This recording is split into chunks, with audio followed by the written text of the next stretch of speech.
The hallmark of success is trying to have another person achieve their goals based upon what you're doing for them and your relationship with them in the process. And if you do that, life will help you along the way.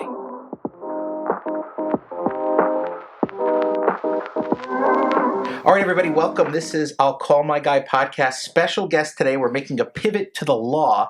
We've been talking about gambling addiction. We've been talking about doctors and the medicine. And today we're going to go back to what I do for a living. And I'm here with a guy who's been doing it a long time, Pat Tomasiewicz. I won't ask him to spell his name. You guys will have to figure it out for yourself. What kind of name is Tomasiewicz? So I am, first of all, thank you for having me on. Thank you for being Rich, a guest. And I really feel I should be interviewing you because this studio you have is amazing. Your assistant, who I just met, is amazing. And it's just a lot of fun to be here. Oh, great. Thank you. So the creativity here is off the charts. I'm Polish and I'm also Irish. My mother was Jean Marie Canning. And you don't get more Irish than that, huh? She was a rosary-carrying, 100% Irish woman. And my dad was a Polish World War II veteran. So how old are you?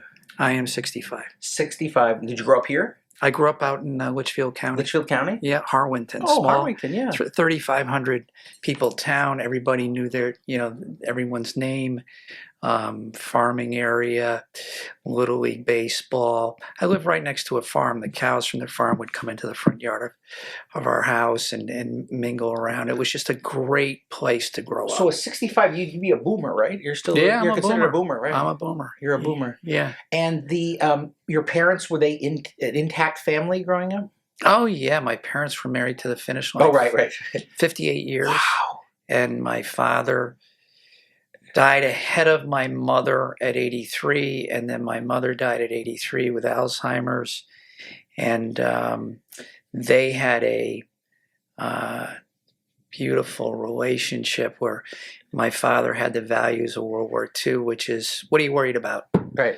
What are you worried about? Right, we went through a war, for God's sake. Right. This will all work out. And my mother was just an Irish woman who was very smart. She was a writer, did a lot of different things, and they had this, just a cacophony of different ways to treat each other, and they were great parents. Interesting you say that. Let me just ask you that. When you said they had the cacophony or ways to treat each other, what do you mean by that?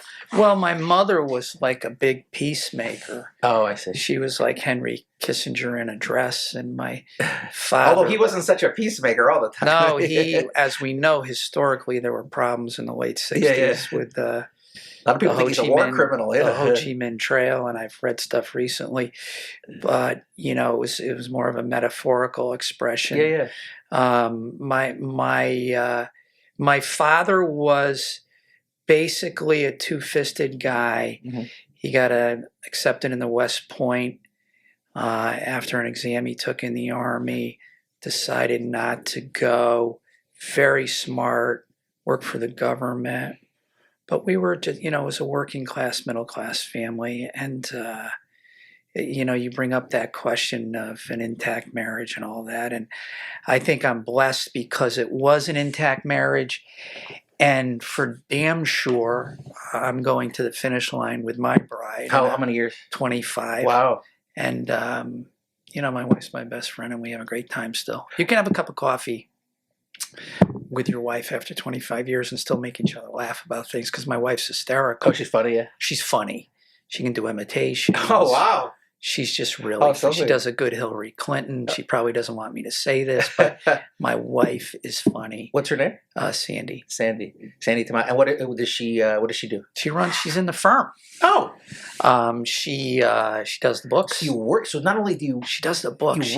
You work together. We work together. She does the books. How long does she work together for? I don't know, 15, 18 years. I had a couple people that work with their spouses, and some people say to you, I could never work with my spouse. It's impossible. I need some distance. But other people that do it, and I know good friends of mine that used to own the Millet 2T in Simsbury, if you remember that restaurant. I don't.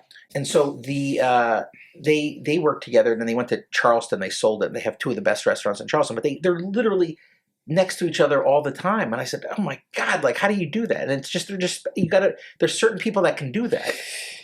So what makes it work is that she's not a spendthrift, and we both come from like working class families. So she knows. My mother wrote a story once, The Measure of Value, which was about how to be responsible about what you're doing. And Sandy came from that value system. Certainly I did. And I don't have to worry that my books are in order, and you can't really put a price on that. Oh, sure. So she does that. And then how many siblings growing up for you? And digressing for a moment, Yeah. Richard, she's so smart. Like if I need an expert witness in a case, she digs down. Oh, I see. Then you put her on and say, I went through the books. This is what I found. Like if I need an expert in a case, literally we'll be at the kitchen table and she'll be on the keyboard and I'll say, what are you doing? And she'll take her computer and go, here's your expert. I've done all the work. Yeah. I mean, she can. Wow. That's great. All right, great. back up for 1 second. Then any siblings? 2 brothers, one died prematurely. Okay. So one died of a stroke at 55. He was a great guy. He's my brother Chet. Much smarter than I was. Bit of a hellion. And miss him terribly. Okay. And then the other brothers around here? Mike. Yeah. Mike was out in Torrington. Great guy. Pretty good baseball catcher. Anybody who tried to get around third base, he blocked the plate pretty well. And so you're the only one that goes into law? Right. And where do you go to college? Went to UConn. UConn and law school? Quinnipiac. Quinnipiac, okay. So you graduate Quinnipiac what year? 84. And where do you go after that? So I went to the law offices of Dennis Hirsch for 2 years. Dennis passed away, right? Yeah, about 3 years ago. Okay. I think he was double nickels, 55, 56, Young, 57, right? 58. He was my mentor, so to speak. Well, actually, I clerked for Joe Fasano before I worked for Dennis for like 4 summers, and that was an incredible experience. Worked for Dennis for 2. Joe Fasano hired me, and I haven't left my chair in 40 years. And that's the firm Fasano and Tomasiewicz. Is Right. Fasano around? Passed away in 1997, went to Yale Law School, Brown undergrad. Wow, smart guy. Represented the Hartford Police Union for many years, did a lot of celebrated criminal defense work. I was his second chair at trials. He gave me a toolbox for life on how to survive both in and outside of a courtroom. So you go to him after a couple of years with Hirsch, and you are in the same office that you've been in for how many years? 40. So 38. You were practicing law 38 years. I've been practicing 40, so 38. Oh, 38. Let's save the 2, right? Yeah, it was the law offices of Joseph Fasano. And then 6 years in, the firm changed by name, and I stayed with him until he passed in 97, succeeded to his interest in the firm. After that, there was an estate involved, and we worked that out. A little difficult, but it worked out. And I've never moved. I mean, the building has, you know how it is in law, Rich. I mean, bombs go off in cases, and you really have to work. And, I never moved. Once I succeeded to that interest in that practice, and before that, that's been my home, and I'm glad I stayed there, and it's been a wonderful time. It's been tough, but tough times don't last, tough people do. That's right. So now let's talk about what you do now, and then I want to talk about your journey there. So what type of, if a client were to, what kind of clients walk in the door that you take their cases? Like, do you do trust in the states? Do you do a little bit of everything, or do you do 1 or 2 things? So we represent the Hartford Police Union on officer-involved shooting cases. Anytime an officer discharges a firearm, we're called to the scene. I do labor work for the Hartford Police Union, grievances, collective bargaining matters, really great stuff. We represent the Wethersfield Police Union, criminal defense, medical malpractice work, personal injury work. On the plaintiff side. On the plaintiff side, workers' compensation cases, fair amount of law enforcement that we represent in those situations. And I have 62 sexual abuse cases against the Catholic Church right now, against the diocese. Currently pending. Currently pending, yeah, against the diocese in Norwich. That's in bankruptcy. Diocese is reorganizing, Rich, under a Chapter 11. There's 146 victims in total. Jeez. Involves 2 predators who came over from Australia, from the Oceania province. One, brother Paul McGlade, another one, Donald Alfred Pascal. They worked at Mount St. John School. It was in Deep River. It was a boys' home, Deep River, Connecticut. And during the time frame of 1989 to 1992, the record reflects, and the evidence in the case is that they were serial abusers. The Catholic Church hired them. The negligent supervision case, I've been on that journey for 10 years. Oh my gosh. Litigated that because those cases are complicated on proving notice and negligence. Negligent supervision is a hard cause of action to We win. sued Australia, the Oceania province. In state court? Under a long-arm statute. And actually, we apportioned over. They were brought in on a motion to cite in. Then we apportioned over under the practice book. And it's been a long and incredible journey representing abused boys who are now grown men trying to piece their lives together. And it's like, Richard, I'm telling you, it's been the most important work that I've ever been honored to be a part of, to try to get these guys to a different place, and I'm going to do that. And so in bankruptcy, are you litigating the bankruptcy claims? So the way it works is that when an institution files a bankruptcy, even if it's a church, there's a creditors committee.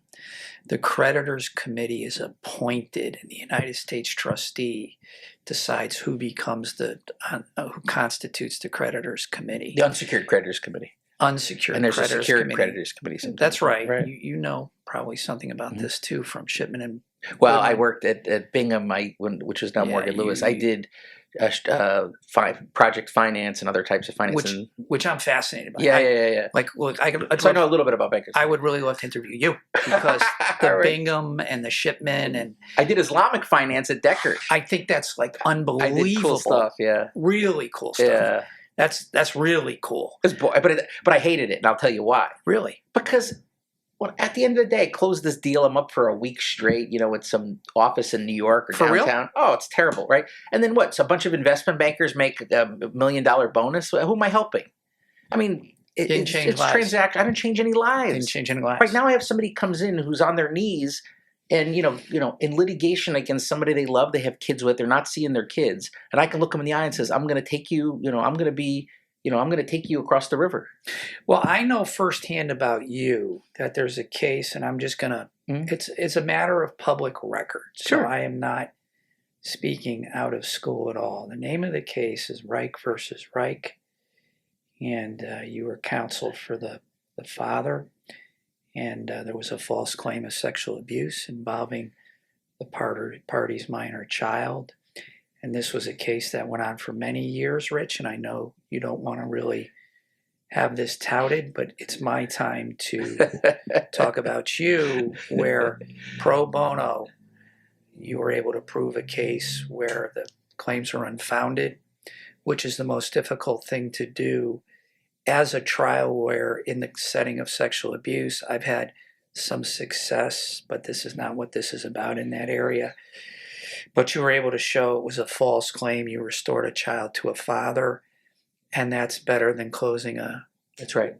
You restore the rights of a child with his father, and that's better than any deal of $100 million because you moved heaven and earth in that case. So I am now indirectly involved in that case. That's how I know all about that.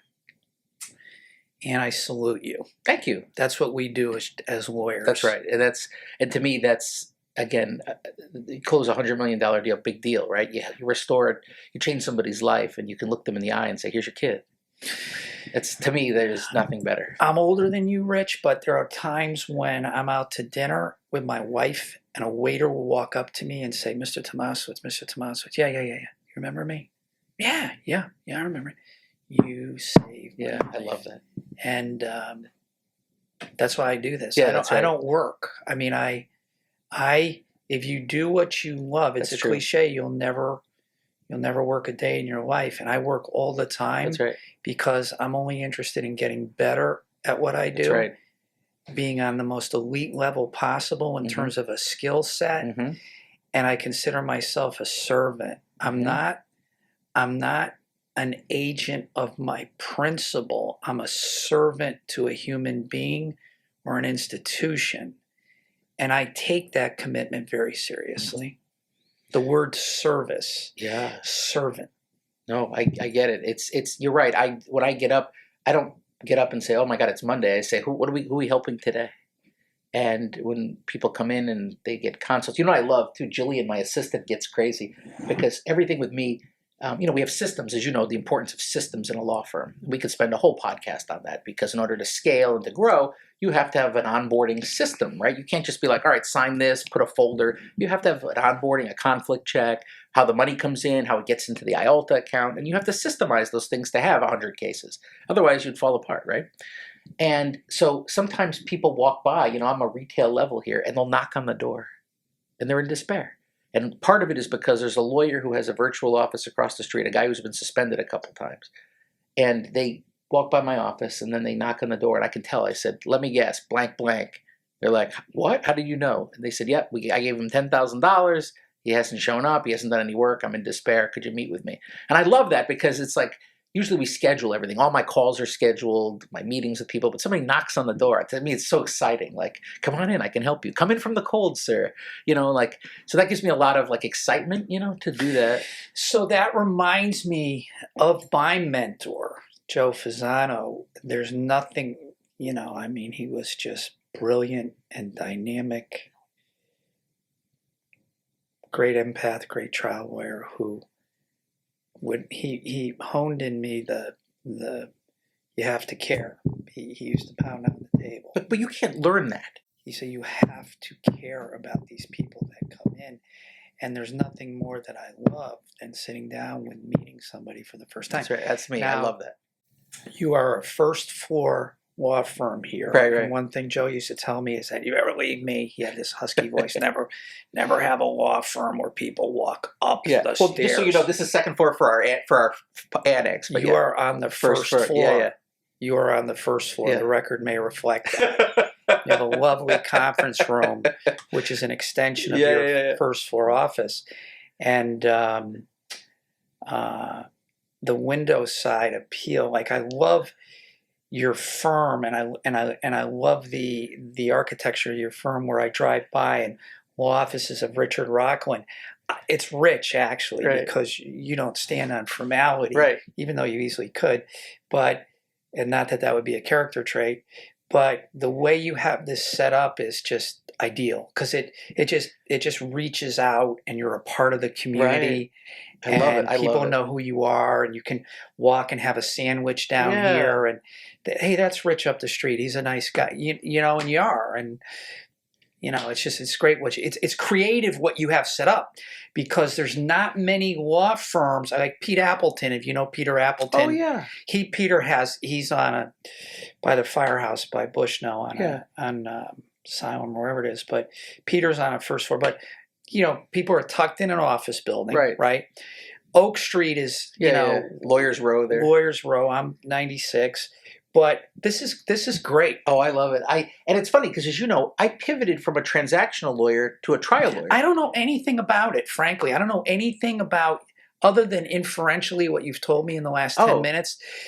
I don't know. So I was a transactional lawyer. So my first, I've been a lawyer 24 years. I'm 48 years old. So I graduated in 2000 from UConn. I went to college. Just quick background with me. I was raised by a single mother. I met my dad when I was 38. My grandparents are a big part of my life. I went to private school my whole life because I tested well and we were broke. So they wanted to help the poor kid. Interesting. I graduated ultimately from Hamden Hall. I went to middle school at a school called Ezra Academy, where I went to school with Joe Lieberman's stepson. Interesting. God rest his soul. God rest his soul. And I can tell you, I'll cry if I tell you the stories of how Joe helped me in my life. Nice man. Pat, he wrote letters of recommendation for me to get me into these schools. But the story, it's a perfect day because they buried him today, and I couldn't get down there. But I'm going to pay a Shiva call. But nice. I remember one time his stepson Ethan. Who we went to this small school called Ezra Academy in Woodbridge. 13 of us graduated in 8th grade. It's a small, conservative Jewish school. I'm Jewish, but I'm not practicing really, but culturally. And so he Ethan Hadassah was married to a rabbi in New York. My friend Ethan's a rabbi now, incidentally.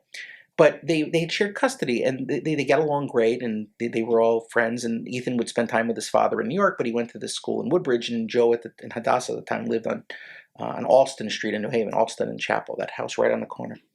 And so I'd go there on Sundays, would do stuff, and I actually helped campaign for him in 1988 when I was 13. He took us around and whatnot. But I was going to New York with Ethan. I was going to spend the week and go to a Yankees game. Maybe I was 14 years old, maybe. And so my grandparents dropped me off at Ethan's house, and Joe was going to D.C., and he had this driver, this guy named Jimmy, who was an old retired cop, and he was driving him to D.C. They were going to drive, so they'd stop in New York, drop us off, and keep going. So we hitched a ride. So I remember at one point, my friend Ethan says to me, "Hey, Rich," or Ethan says to me, "Hey, we got to go to Yankees game." My friend leans over to me and says, "How much money did you bring?" And my grandmother gave me $20. And he says, "We're going to a Yankees game? You have $20? I'm like, "I don't know. There's no ATM cards. I don't have a cell phone. This is, 1989 or something." So we stop at a rest stop to make a pit stop. And, Ethan ran in or something. And Joe pulls me aside and says, "Hey, listen, you can't go with $20. And he hands me $100. And he says, "Listen, you got to have money. This is on me." I'm never, Pat, I can't even talk about it because it chokes me up so much, because he did that for me. And he wasn't it wasn't like he was going to put it at me in a campaign ad. This was just hey, this poor kid, he knew that I wasn't from anything. The kids I went to school with, their parents were doctors and lawyers. My mom was a secretary at the VA hospital. We were on food stamps. So he was so good to me. And he wrote me, I found a letter the other day he wrote to me when he wrote the letters to me to get into American University in DC. And it says, "Dear Rich, enclosed are copies of your recommendation letters. I was glad to write. Hope all is well." I just found that the other day. I just had it tucked away. So the guy was anyhow, so the point being is I did that. I made my way to college and then to law school, and I was the managing editor of the Law Review. And then I went to big law, and I became a transactional lawyer. And so I just, I sat in a room and drafted contracts and went to closings. And this isn't like house closings. These are someone's borrowing $100 million from the Aetna, or, whatever. Or they're, we did one where we're taking the Hilton private, and we're doing, legal opinions from all 50 states. And there's 250 lawyers working on it, huge transactional. These are law firms, 1,500, 2,000 lawyers. Huge transactional work. And so I went from that, and then I ultimately made my way through a few law firms, and then made my way on my own. And it's hard, to survive on your own doing corporate work, because big institutions, they'll hire you for litigation if you're 2 or 3 members, but they won't hire you for corporate work. You have to be bigger. It's a whole thing. I did manage to keep some big clients, but it was hard to survive. And Steve Dembo, who we know now as Judge Steve Dembo, actually had me on a case testifying for the company, because I was the company's lawyer, and pulled me aside with Judge O'Lear and said, "Hey, why don't you the lawyer at the time who was representing my client, whose company I was representing was Lou Kiefer," and basically said, "Hey, why don't you come in for Lou, and get this settled?" I said, "Guys, I had to look up where the court was. I don't even know where a court is. I'm a transactional lawyer. I knew where the court was when they swore me in. I never went back." And so they said, "No, you have good pedigree. You'll be good at this. We have an instinct. Steve said this to me. You're going to be good at this." So I go to my client. He's an entrepreneur type. And you say to him, he's already spent $500,000 on legal fees between you and your wife. "Would you hire the transactional lawyer to represent you?" And he goes, "I think they're right. I think you would be good at this. I'll hire you." And I settled the case in 2 weeks. So the point is that then Steve said to me, "You're good at this.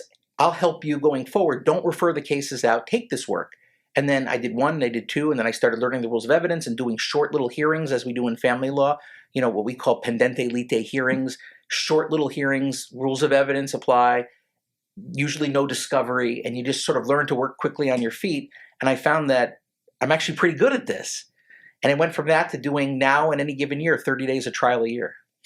That's my story. So can I tell you something? You can. What's amazing about the story is that I think we have some commonality. Oh, tell me. Which is, I put it this way.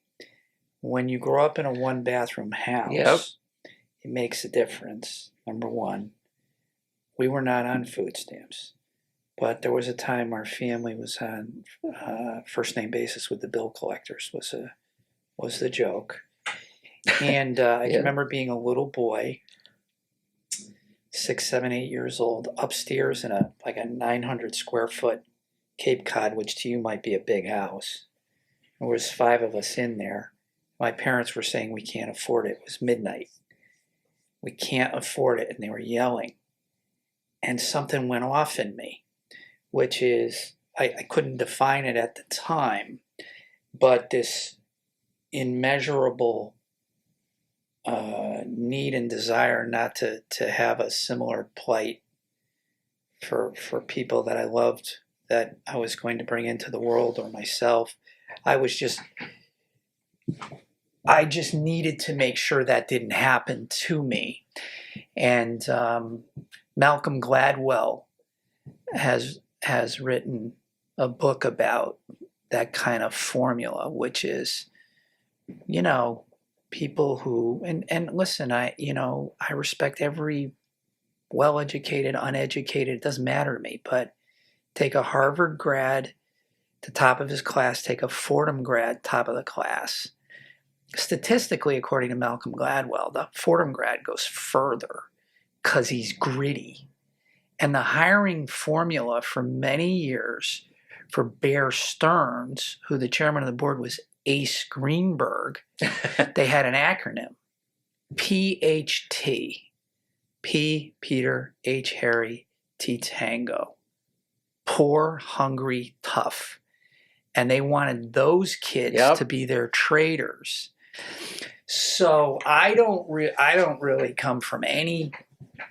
I'm just, the school of hard knocks is you can't replace Barbara it. Corcoran, her, the real estate mogul on Shark Tank. She does the same thing. She's like, she wants a kid who was poor and broke, because they'll outwork you.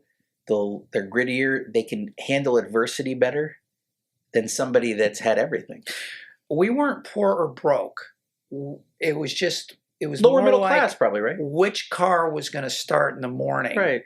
Where are the jumper cables? Right. How are we going to afford college? Those kinds of discussions. I mean, no vacations.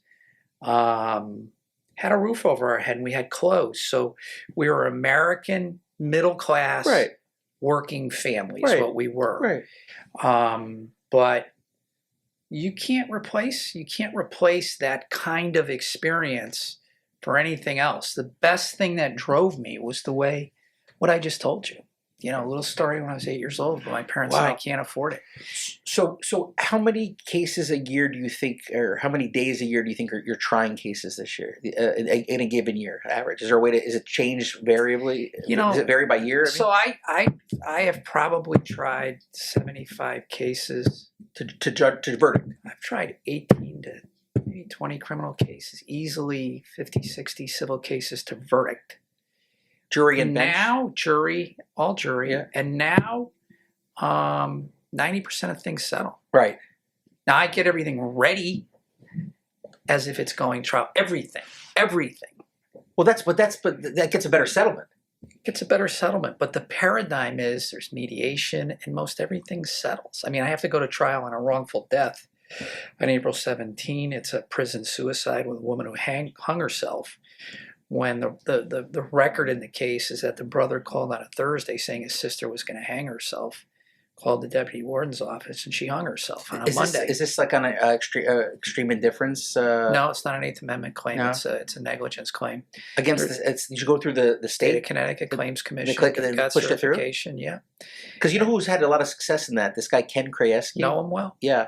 He made a mint on that. Know him well. He did a lot of prisoner. Yeah, well, I think he was using the extreme indifference. Yeah, I didn't have the Eighth Amendment in this case, but I have a multi-expert case, and I'm just gearing up. Some of the stuff, by the way, there was a state report that he never was able to get, but it basically, like if you kind of read it, the state fought like wild to keep it out, saying it was work product. But the state basically, and I know this because I have an inside person who looked at that report, and it said something to the effect of like, yeah, it was. They gave it to an expert on it was like a doctor who looks at prison work, and he basically said to the state, This is murder, man. Like, this is so. I've never seen such. It borders on like you might as well just have shot the person because the person's complaining. You guys are denying claims. You're not doing anything, and the person just died. Like a 19-year-old kid who's suffering from lupus, and they're just not treating him. And he has someone he works with on those cases. I think Devon Ward. That's right. Yeah, he moved to Hawaii, and I think that. They had a run of cases on infections. Yes. Well, no, they settled that. That was a class action for hepatitis. The state wouldn't treat the people. And Ken, I know him well. And I think he's like us, Rich. I think he's got a bonfire in him. Oh, he's scrappy. Oh, yeah. All the time. Oh, yeah. He rides a bike. Like he's to work and stuff. He's an interesting guy. And you need to have that. Oh, yeah. What makes a good trial lawyer? A lot of different things. I think their own life experience and what they've been through before they argue in front of a jury as a person, number one. Number two is meticulous and immaculate preparation. Number three is picking a theme and not letting it go. Like if you have a trial, like in a family case, he tried his best, but mom wouldn't let him see the kids. Every question, everything, every effort in the courtroom is directed toward that. You're not straying from your theme. Your theme is delivered during jury selection. Like, there's a book called Rules of the Road by Rick Friedman and David Ball has written a number of books, which I've read, which talk about during jury selection. Do you believe following rules are important, Mr. Rockland? You're a potential veneerman. Yes. Do you feel that there are established guidelines in a profession you're in? Yes. So do you believe that just a typical doctor should have to adhere to guidelines, to standards? Yes, of course. And then you just leave it, and then you go to your opening argument and you say, like every other profession, ladies and gentlemen, the medical profession is held to a standard of care. There are guidelines. And then what you're doing is you're repeating what you do in voir dire. Then your first witness. Well, he's already agreed that he's going to abide by that too. That he abides by that in his life. So you've locked him in, right? Correct. Right. Then your first witness. Did you expect that to happen to you? The mother of the child or the wife of the deceased spouse. Did you expect that kind of outcome? No, because I thought the doctor was going to do better. He told me A, B, and C. So again, you're fusing in, that concept of the standard of care, and then your expert witness are doctors held to guidelines and standards of care. Same what are those? Then the defense experts, same thing, and then back to the jury. So picking a theme and then knowing how to do a cross-examination. There is Roger Dodd and Larry Posner. I would commend to you. There are two trial lawyers. They're nationwide. It's the Science and Principles of Cross-Examination, and they have something called the chapter method. You pick what you're trying to establish in as chapter one, whatever the fact is, which is Officer Rockland left evidence at the scene. 8 questions. The last question is, and you left that piece of evidence at the scene, right? Next chapter. There was a delay in bringing the evidence to the lab. 8 questions. It didn't get to the lab within 10 days, did it? And then every cross, I maintain that a fact finder or a jury, 3 or 4 points. Short and sweet. I think so. I'm a big believer in that. I think any cross you could do 12 to 15 points. And I used to do those crosses, because I wanted to. I had to. I felt them. I believed in them. The older I get, it's now like I'm going in for 4, 5 things. And I'm going to leave it there. And that's my case. So I think that's important. And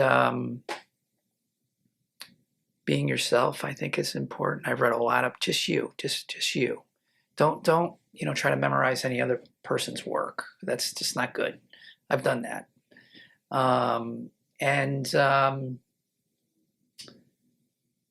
Care. what makes a good trial lawyer? You have to have a bonfire of passion. You have to feel honored to stand up for people. I always tell people, I'll stand up for you because I'm honored to stand up for you. Regardless of what you're accused of doing. Correct. Or how you were injured, or what you've been sued for. Police union work, for me, I love it. I mean, I know law enforcement is under fire, but, to go to an officer-involved shooting, have an officer who's just discharged his firearm, there's someone on the street that's, not breathing, and you're with that officer in the emergency room of a hospital and they're being admitted. To be around that, it's incredible. Doing labor work on pensions and making sure the officers, if there's a benefit that's being taken away from an officer in violation of a collective bargaining agreement, and you're standing up for the union, it's a big deal. I love it. I mean, I just feel blessed to do it all. What do you think about a question, just to get in a little inside baseball, as like on a personal injury jury, where you ask the, Connecticut, we have individual voir dire, which is unlike most states, but as you know, it is. But and my friends in other states that are trial lawyers can't believe it. They're like, sometimes it takks longer to pick the jury than the actual case. True. But I told them there's a lot of benefits to it. But saying to them, so John, you know that in personal injury cases that, typically that, I'm paid as a percentage of what any award might be, and the other lawyer is paid by the hour. Would you hold that against me? And did you know that it's typically a third and whatever? Would you hold that against me? That's happening, but they're getting hourly. Could you be fair knowing that? And they would say, well, yeah. But now you've planted in their head that you have to increase any award by a third because they got to pay the lawyers. What do you think about that? I have a friend. I think it's interesting. I think it's nothing I've ever been trained to do. I think you have to have the gravitas to do that. That question's got to come from the right kind of lawyer, because it can appear to be the lawyer is sort of monetizing the case, and juries, I think there's a risk. So that's tricky. Mm-hmm. It's not for everybody. Right. Is how I'd respond to that. It's clever. It's clever. I think it's clever because then it's extremely clever. During deliberation, that person's going to say, "Oh, I remember this." The other thing I learned from, and I don't do any jury work. I only do, although I'd love to do jury work one day.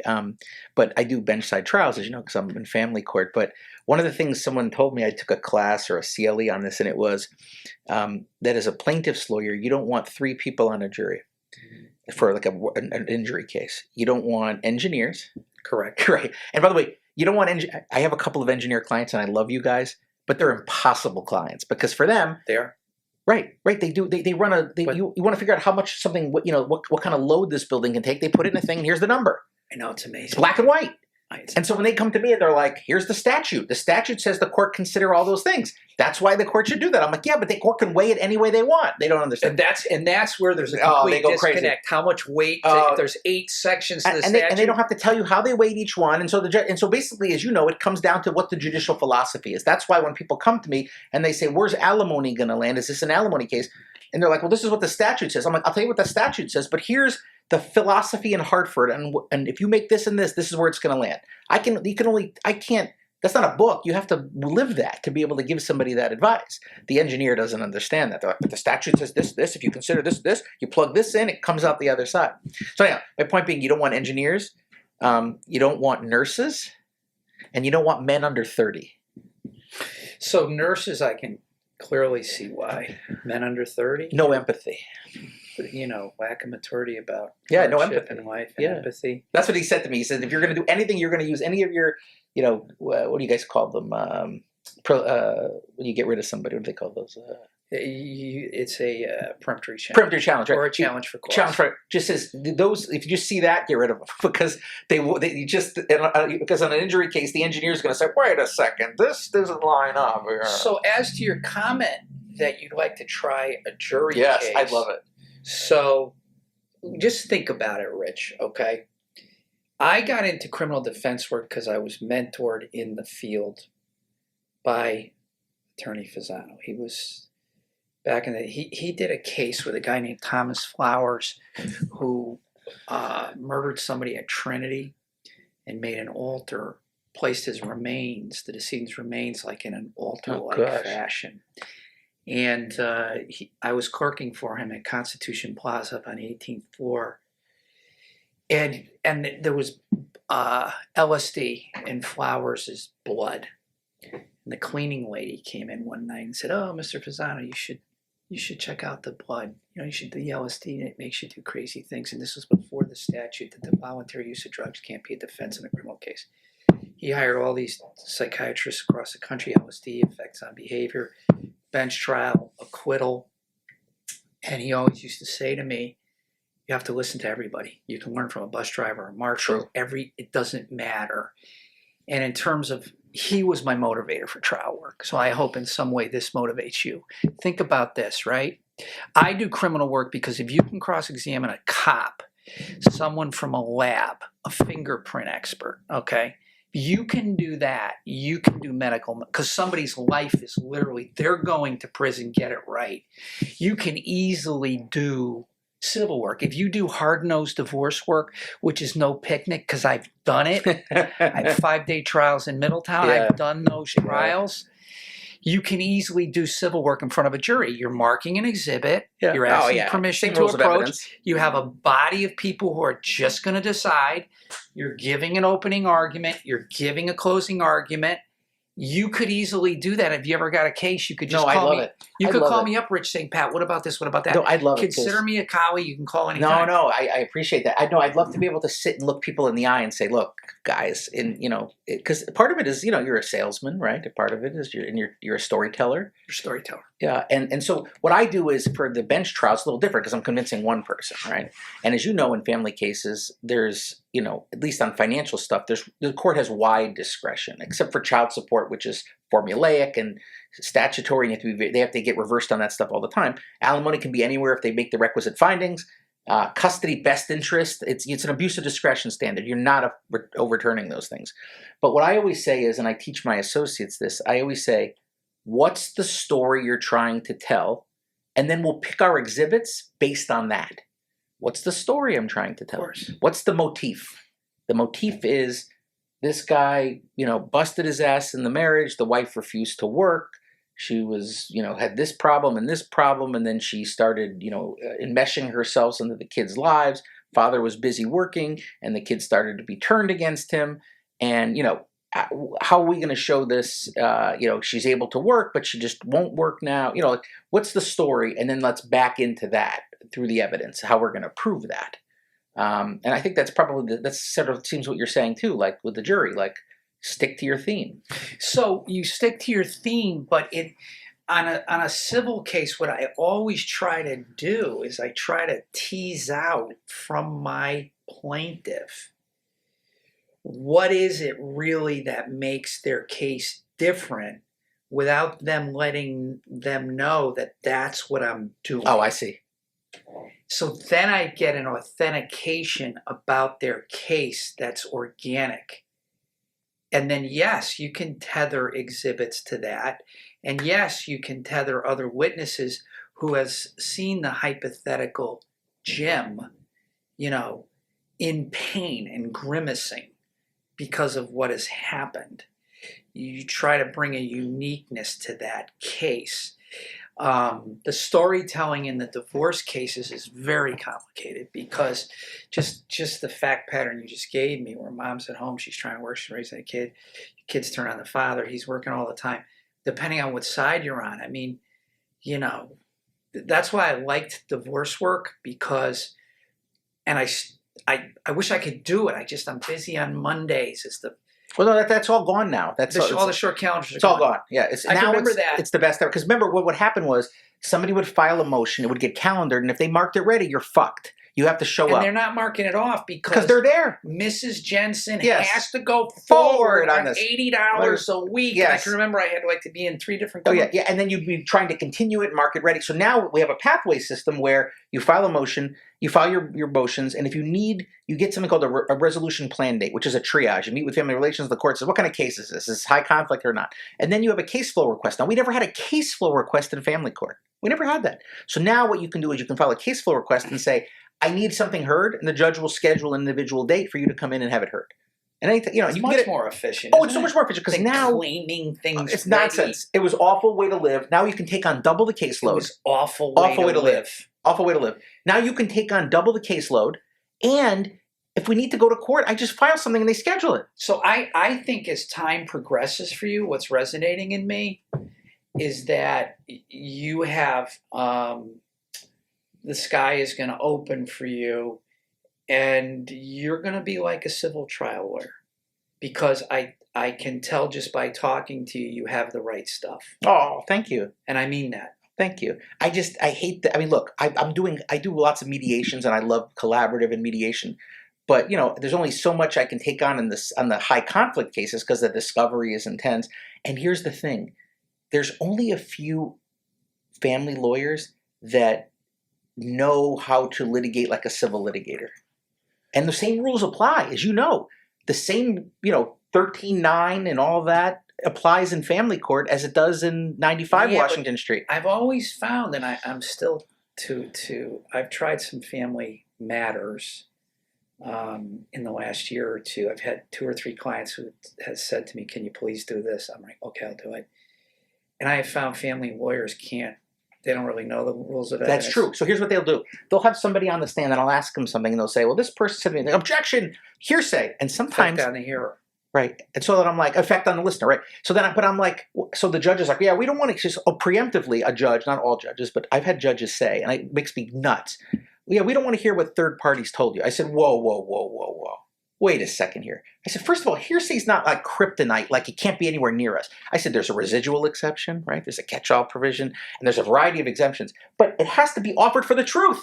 So if it cannot, they just immediately just issue some declaration that anything a third party told you. I said, that's nonsense. Rich, it makes me crazy. Here's my theory on the code of evidence. Whatever I want in is coming in. I'm getting it in. Whatever I need to keep out, I'm going to get it excluded.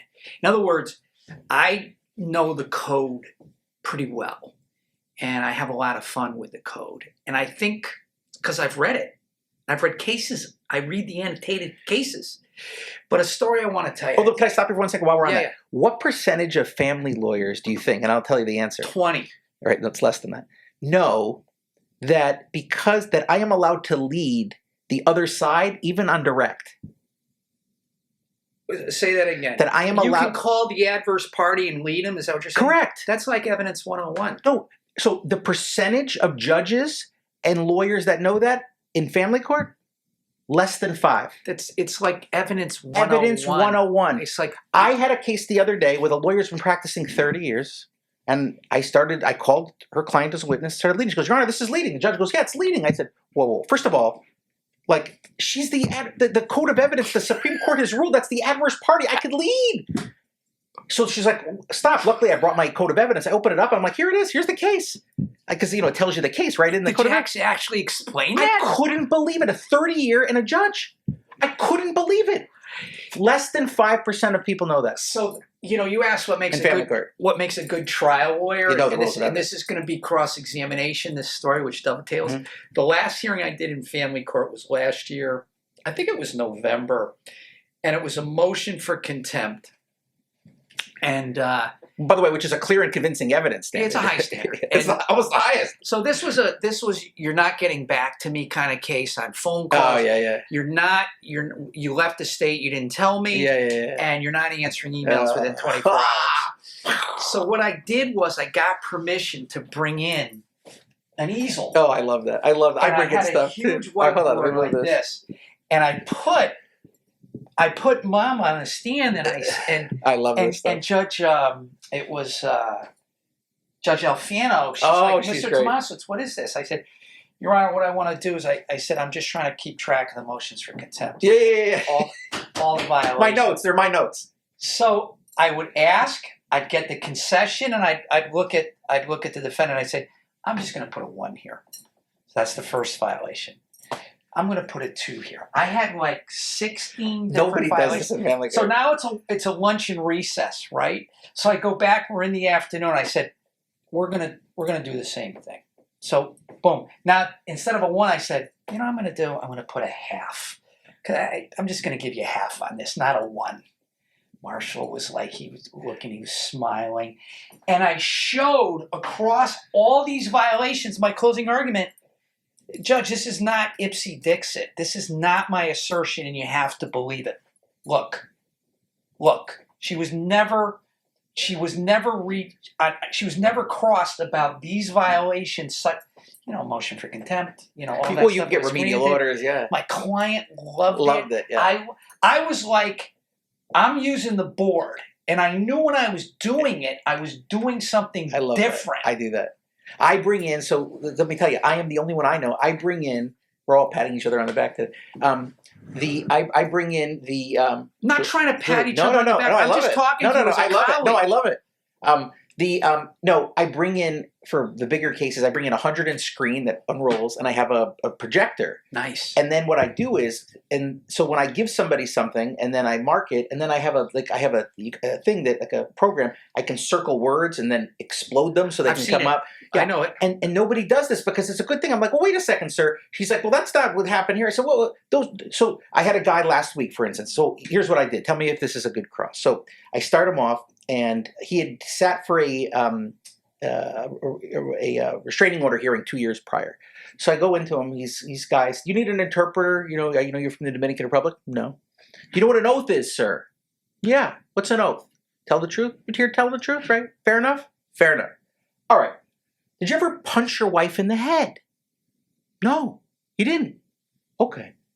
Have you ever testified before? Yeah. He said, in this courtroom, right? Yeah. I said, in August of 2022, right? Right? So I said, pull up on the screen. I said, were you asked the following question, and did you give the following answer? That's when you hit your wife when you were driving in the head. Yes. Answer, yes. I said, so let me get this straight. So you understand the value of oath. You don't need an interpreter. So, it's just the old question, right? Were you lying then, or are you lying now? Now, of course, it's cliche and it's fun, but the point is I had it like blown up on the screen. And and of course the marshal, everyone's looking. It's just so fun to do that because to me it was so good because the judge can look up, and then he started telling me, oh, that's not what I meant. I meant I pushed her. Oh, okay. So let me see. I know English is not your first language, right? So I go over to my client and I shove her. I said, what did I just do? You pushed her. Then I walk around the other side, punch her in the arm. What did I just do? I punched her.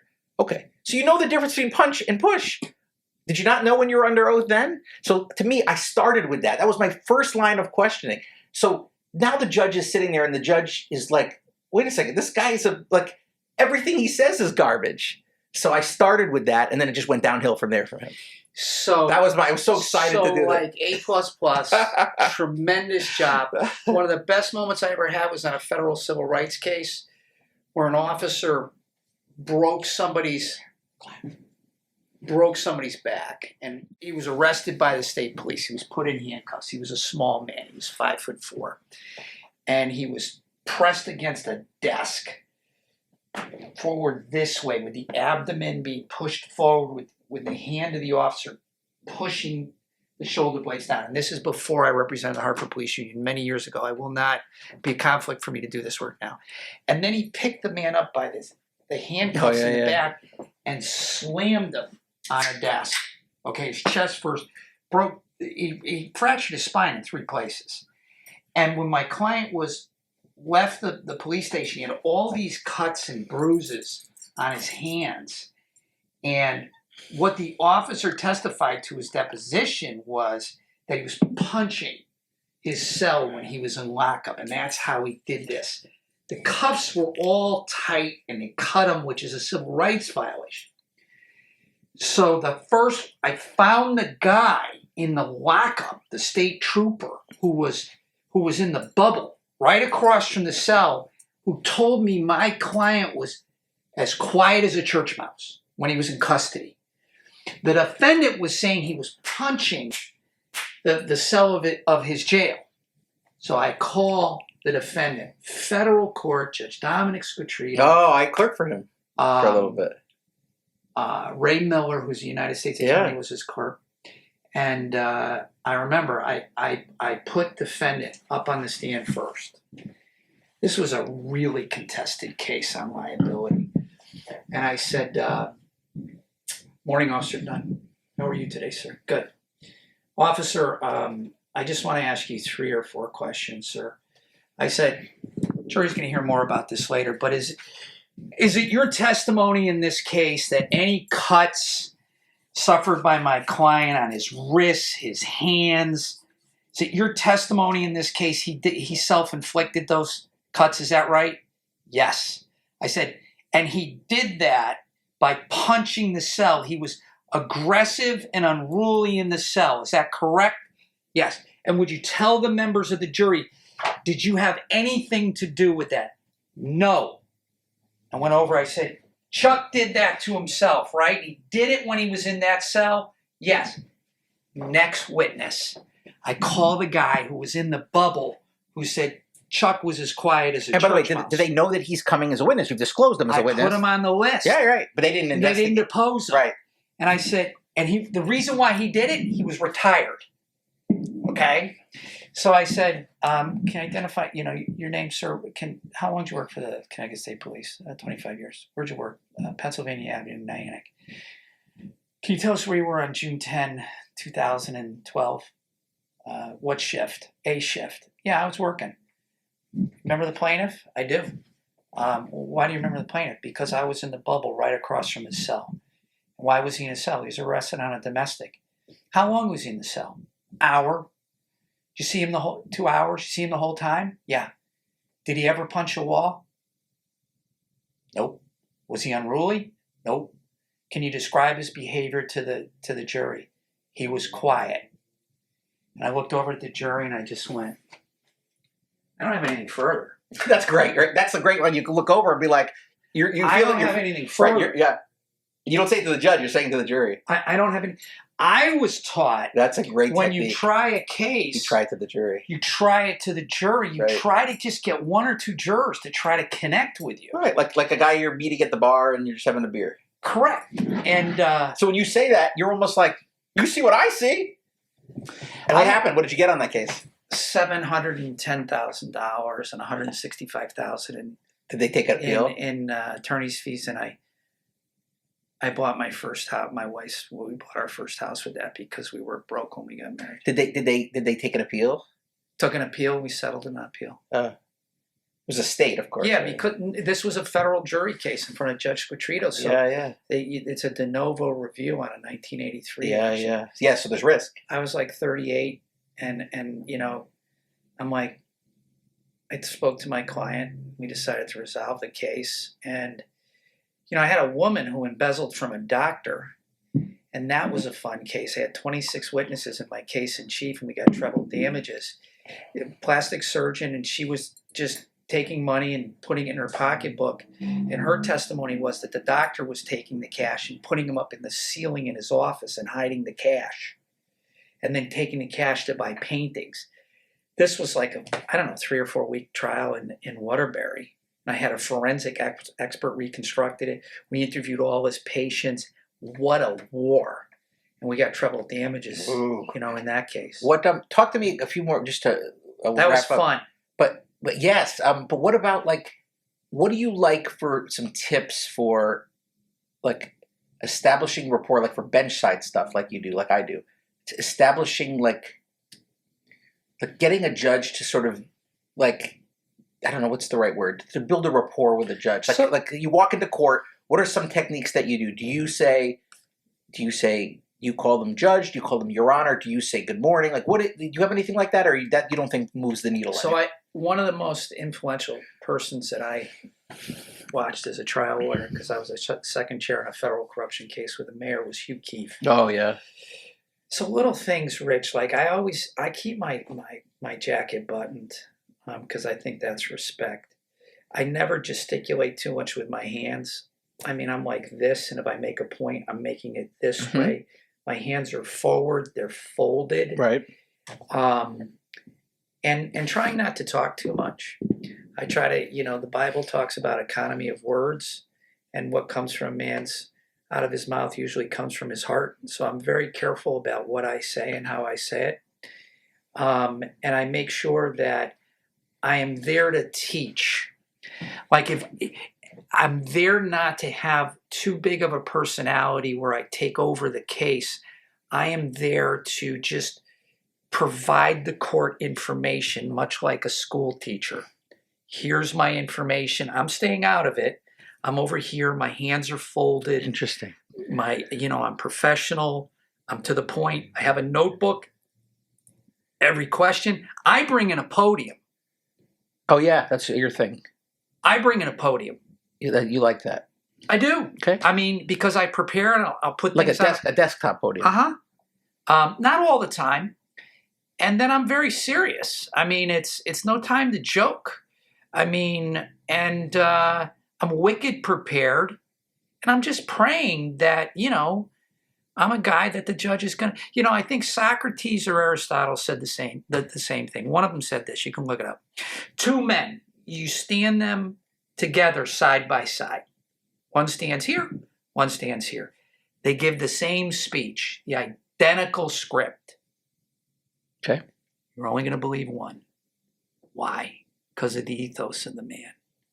How he says it, his sincerity, the manner in which he evokes it.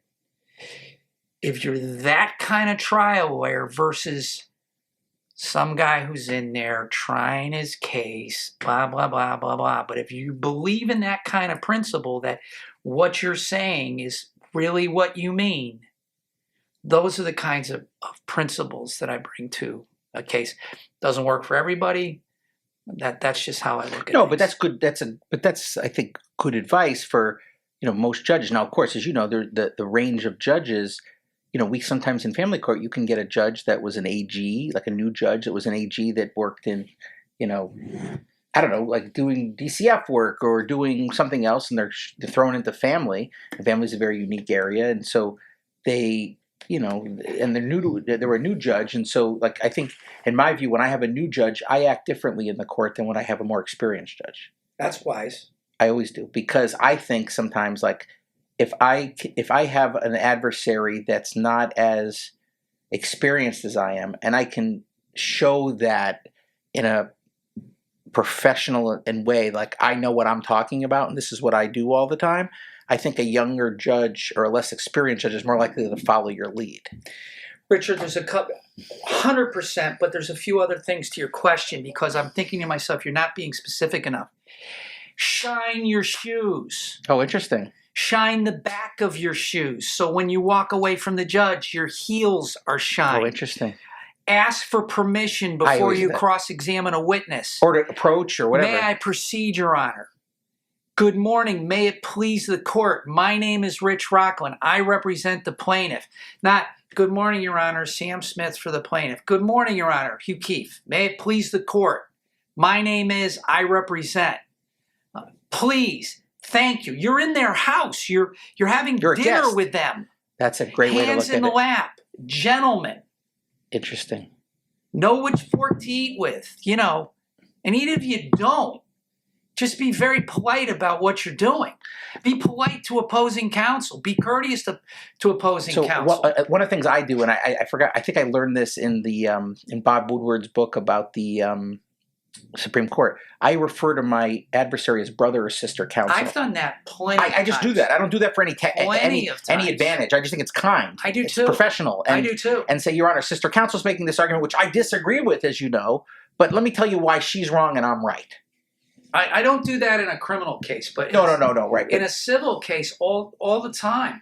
Listen, I think just in general, the kinder you are, the better. Kindness does go a long way. I just think even if you're the kind one in a litigious, acrimonious setting, it actually neutralizes something and it actually catches your opponent off guard. If you are cool-headed enough to be kind, you can take a case miles, I think. That's right. So let's wrap up, but I want to ask you, so the name of my podcast, as you might know, is, I wanted it to be I Got a Guy, right? Like I got a guy. But that was trademarked. So instead I went with I'll call my guy, right? Because I'll say to you, hey, Pat, like I need a private investigator or I need this. And you say, hold on, Rich, I'll call my guy, right? We all have guys. And so I guess the point of that was, and this is the theme throughout all of these things, most of my podcast is, and I tell this to my 3 kids, relationships are everything. They're not a little thing. They're everything. because whether it's the relationship with your wife, your parents' relationship, a collegial relationship that I have with you, the relationship with the clerk that processes the paperwork, the relationship with the judge, not in that sense, but there is a relationship. If you appear before a judge a lot of times, that is a relationship. It may be a formal legal relationship, but it's a relationship of some kind. And so I tell them the relationships are everything.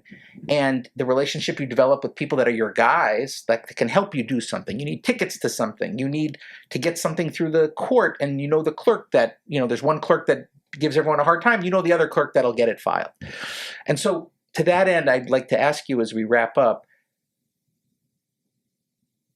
do you agree with that, first of all? So that's, and how important are relationships in the law? That's straight out of basically the Book of Wisdom, right?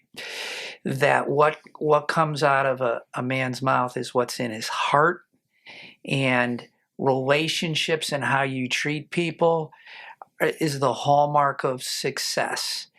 The sign of greatness is when a man walks out of a room, what other people say about that man and how his presence was felt and received. Relationships, particularly at home and amongst family, I think are really important, because that is a determinant on how you treat others outside of your home as well. If you have anger going on in your home, if you have problems inside of your home, you're not going to be an effective lawyer. You have to have like peacefulness. And I think that myself, I just strive to have the very best relationships I can with everybody. And it's difficult and it's challenging. But that's what life is all about. You know what it is? The hallmark of success is trying to have another person achieve their goals based upon what you're doing for them and your relationship with them in the process. And if you do that, life will help you along the way. So I agree with that. Well, thank you. Well, thanks for coming in, Pat. My This pleasure, is Rich. great. I've been My wanting pleasure. to do this for a while, and I consider you a trusted colleague, and you impart lots of wisdom my way. So I can only hope that I will someday know 20% of what you forgot. So Let me explain something to you. I will say this: the best is yet to come for you. oh, thank you. You are a 48-year-old man who impresses me as someone who has an incredible career ahead of them, but only because they're based on the right reasons and principles. Well, thank you. That's what resonates from you, and you can't help it. It's God-given. So, Thank you. I thank you appreciate for you saying having me that. on. Thank you.